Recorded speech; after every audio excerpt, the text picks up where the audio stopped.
महाराज जी, प्रश्न है, चंदन जी का प्रश्न है कि श्री धाम वृंदावन में आते हैं, धाम में आते हैं भक्त, तो उनको क्या करना चाहिए? पिकनिक की तरह आना चाहिए धाम में, या भगवान का साक्षात करने के लिए आना चाहिए, या श्रद्धा लेकर के आनी चाहिए, या भक्ति लेकर के आनी चाहिए?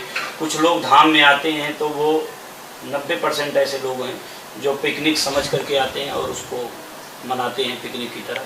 तो महाराज जी, इस पर आप क्या? जय श्री राधे चंदन जी, बहुत अच्छा आपका प्रश्न है। लेकिन पिकनिक की दृष्टि से आप वृंदावन कभी ना आए। आना चाह रहे हैं तो मैं आपसे कह रहा हूं बिल्कुल ना आए। वृंदावन में किया गया पुण्य 1000 गुना ज्यादा फलदायी होता है। वृंदावन में किया गया पाप वज्र के समान हो जाता है। 1000 गुना ज्यादा वह उसका पाप का बोझ बढ़ जाता है। पिकनिक की दृष्टि से आएंगे तो आपको कुछ नहीं दिखाई देगा। बड़ी बड़ी इमारतें दिखाई देंगी, गंदी नाली दिखाई देंगी, कुंज गलियां दिखाई देंगी। वृंदावन आए तो भक्ति की दृष्टि से उसे देखें और इधर उधर नहीं देखें। मैं तो ये कहता हूं, मेरा जो मानना है, जैसे मैं रहता हूं, कि वृंदावन की सीमा में जब आप प्रवेश करें तो सबसे पहले अपनी चरण पादुका, चप्पल, जूते को उतार के गाड़ी में रख दें। वृंदावन में आप नंगे पैर ही चलें। जब वृंदावन की रज आपके चरणों से स्पर्श करेगी तो यह वो रज है जिस पर हमारे गोविंद विचरण निरंतर करते हैं। आपकी हृदय में एक भक्ति का अलग ही संचार होगा। धन्यम वृंदावनम तेना भक्ति नृत्य यत्र चा, जहाँ स्वयं भक्ति महारानी नृत्य करती हैं, ऐसी ब्रजभूमि है। और किन बातों का ध्यान रखना है कि हमें कोई भी किसी भी प्रकार का व्यसन नहीं करना है, नशा नहीं करना है। और जब वृंदावन के मार्गों पे आप चलना है, जैसे आप मंदिर दर्शन करने जा रहे हैं, तो आप दृष्टि अपनी ऊपर ना रखें। दृष्टि आप भक्तों के चरणों की ओर रखें। ऊपर रखेंगे किसी के रूप को, किसी के स्वभाव को, किसी के वस्त्र को देखकर आप आकर्षित होंगे। ना चाहते हुए भी उल्टे सीधे ख्याल आपके मन में आ सकते हैं। तो आप उस स्थिति में नीचे सबके चरणों की ओर, भक्तों के चरणों की ओर देखें। यह भक्त कितना सौभाग्यशाली है, इसका वृंदावन आने का इसको सौभाग्य मिला है। चरणों की ओर देखें और धाम में धाम की व्यक्तियों की कभी बुराई ना करें। वहां के ब्राह्मणों की, वहां के पंडितों की, वहां के और लोगों की आप बुराई कभी ना करें। ऐसा करने से घनघोर पाप लगता है। आपसे तो ज्यादा ही वह सौभाग्यशाली हैं जो श्रीधाम वृंदावन में उन्हें जन्म मिला है। ठाकुर जी की सन्निधि में उनको रहने का सौभाग्य मिल रहा है।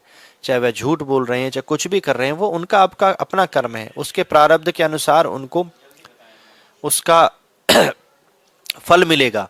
लेकिन कुछ तो पूर्व जन्म में पूर्ण आपसे ज्यादा किया होगा जो वृंदावन में जन्म मिला है। बिहारी जी के आगे गोसाई जी सेवा में खड़े हैं, लोग नीचे से गालियां दे रहे हैं, आप हट जाओ, आगे से नहीं, उठा के फेंक देंगे, दर्शन नहीं हो रहा, ये हो रहा है, वो हो रहा है। भैया, उसका सौभाग्य देखो आप कि जिस बिहारी जी के दर्शन करने के लिए तुम्हें 8-8 घंटे लाइन में लगना पड़ रहा है, तुम प्रयास करके साल साल 2-2 साल वृंदावन नहीं आ पा रहे हो, उन बिहारी जी का वह व्यक्ति स्पर्श पा रहा है, नित्य उनको छू रहा है। कितना बड़ा सौभाग्य, कितने पुण्य, कितने जन्मों के उसके पुण्य होंगे। निरंतर स्पर्श कर रहा है बिहारी जी को, और ऐसा इतना करने के बाद भी हम उसकी निंदा कर रहे हैं। अरे, उस भक्त के दर्शन करने से ही आपका कल्याण हो जाएगा। गजेंद्र मोक्ष की कथा आती है श्रीमद् भागवत में। तो जब गजराज जल पीने गया तो ग्राह ने उसके पैर को पकड़ लिया, और जब गजराज ने भगवान को याद किया तो सुदर्शन चक्र जब भगवान ने चलाया तो पहले ग्राह की मुक्ति करी, गजराज की मुक्ति नहीं करी। क्यों? फिर सुखदेव जी से पूछा परीक्षित ने कि बुलाया तो हाथी ने था, तो फिर मगरमच्छ का उद्धार क्यों किया? तो सुखदेव जी ने कहा कि जो भक्त भगवान के भक्त के चरण पकड़ लेता है, और जब कोई भक्त भगवान को पुकारता है तो भगवान उस भक्त से पहले उस भक्त के भक्त पर कृपा करते हैं। इसलिए भगवान के चरण तो हम पकड़ नहीं सकते, तो भगवान के भक्तों को ही पकड़ ले। लेकिन धाम में आने के बाद हम इतनी निंदा करते हैं, खाने में ये कमी है, सोने में ये कमी है, रोड पे जाम बहुत है, ये है, वो है। भैया, ये वृंदावन में आपकी गाड़ी प्रवेश नहीं पा पाती, यह भी सौभाग्य है। कम से कम बिहारी जी से पार्किंग तक, या पार्किंग से बिहारी जी तक आपको पैदल जाने का सौभाग्य मिलता है। वृंदावन की रज आपके चरणों से स्पर्श करती है, उसको उठाकर अपने मस्तक से लगाएं, जन्म जन्मांतर के पापों का नाश हो जाएगा। इसलिए धाम में आए, इन छोटी छोटी चीजों का पालन करें।